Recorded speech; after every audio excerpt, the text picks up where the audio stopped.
দেখেন, অতিরঞ্জিত কোনো কিছুই ভালো না। আমি আমার প্রত্যেকটা ভিডিওতে একটা কথা বলি যে ছাত্রদের জায়গা হচ্ছে college campus, school campus, tuition, coaching, সেগুলোতে তোমরা মনোযোগ দাও। রাষ্ট্র পরিচালনার জন্য এই মুহূর্তে সরকার মাঠে আছে। এই মুহূর্তে আওয়ামী লীগের নেতাকর্মীরা রাস্তায় নাই যে আমরা সবাই দল বেঁধে গিয়া তাদেরকে প্রতিহতের চেষ্টা করবো। তো আজকে রিক্সাওয়ালাদের সাথে এই যে ছাত্র পরিচয়ে একটু ভাব নিতে যায়, এই যে তোমাদেরকে আমি দেখলাম যে চা দোকানের যে বেঞ্চ থাকে, বেঞ্চ দিয়া তুলা আদর করছে, তারপর হচ্ছে গালাগালি করছে। স্টুডেন্ট আইডি কার্ড দেখানোর পরে এই যে তোমাদেরকে এই লেভেলে কেলাই, সেটা কি তোমাদের জন্য ভালো হলো না খারাপ? আরে ভাই, যারা ব্যাটারিওয়ালা রিক্সাওয়ালা তাদের তো পরিবার চলতে হবে। এখন আমাদের বাংলাদেশে হয় কি, আগের সরকারগুলো যা করে ডক্টর ইউনূসের সরকারও তাই করে। এখন এটা কেন করে আমি সেটারও প্রতিবাদ জানাই। একটা সিস্টেম থাকা উচিত। ঢাকা শহরে বলেন, সারা বাংলাদেশে বলেন, যে অটোরিকশা, লক্ষ লক্ষ মানুষ এই অটোরিকশা চালাইয়ে তাদের সংসার চালায়। হুট করে আপনি রাতারাতি বলবেন যে অটোরিকশা বন্ধ। তো এই মানুষগুলোর জন্য বিকল্প কর্মসংস্থান আপনি কি ব্যবস্থা করছেন? এমনি আইনশৃঙ্খলা পরিস্থিতি খারাপ, চুরি ছিনতাই ডাকাতি দেশে চলে, আপনি হুট করে অটোরিকশা বন্ধ করে দিলেন। লক্ষ লক্ষ মানুষ রাতারাতি বেকার, তারা শহরে থাকে, বাসা ভাড়া আছে, বাচ্চাদের পড়াশোনা আছে। তো এগুলো রাতারাতি কই যাবে?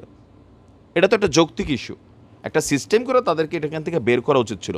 এখন তারা তাদের পেটের দায়ে রাস্তা নামছে। তুমি ছাত্র সাইজা সেখানে ভাব দেখাইতে গেছো, মিলমিশ করতে গেছো। সেনাবাহিনী কই? সেনাবাহিনী ছিল না? পুলিশ আছে, তোমার দায়িত্ব দিছে।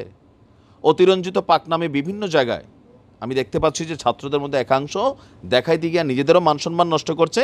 ইভেন এই বৈষম্য বিরোধী আন্দোলনের পরে ছাত্রদের প্রতি মানুষের যে পজিটিভ ধারণা, এইরকম অতি উৎসাহী কিছু কর্মকাণ্ডের কারণে মানুষ অপছন্দ করছে। যারা সমস্যায় পড়ছে তারা প্রতিবাদ করবে। তারা যদি কোনো ভাঙচুর করে, অন্যায় করে, আইনশৃঙ্খলার ভঙ্গ করে, সেনাবাহিনী পিটাবে, পুলিশ আছে পিটাবে, গুলি করবে, সমস্যা নাই, গ্রেপ্তার করবে।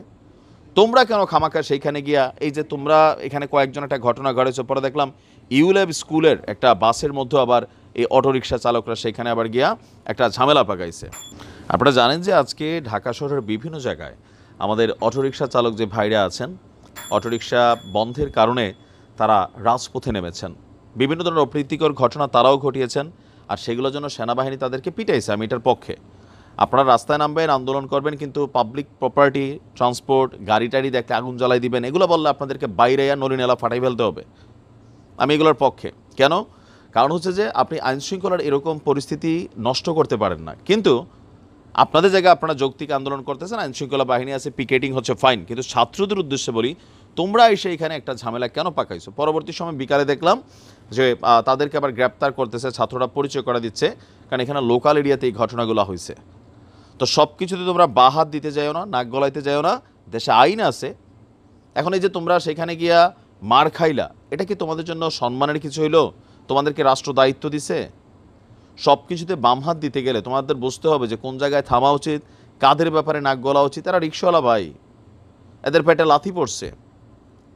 তুমি সেখানে আইডি কার্ড দেখে ছাত্র ভাব দেখালে তো তোমার তো মারবে, এটা তো খুব সিম্পল।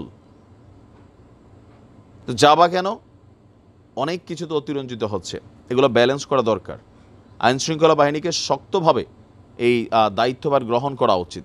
আর কথায় কথায় যে কোনো জায়গায় ছাত্ররা নিজেদের সমস্যাতে তোমরা রাজপথে নেমে আন্দোলন করো, কিন্তু অন্য ইস্যুতে গিয়া সেখানে সমন্বয়ক ভাব অথবা ছাত্র ভাব দেখে গিয়ে আলাদা কোনো রকম পরিস্থিতি তৈরি ট্রাই করো না। এটা থেকে আবার আরেকটা ভিন্ন মেসেজ চলে আসবে।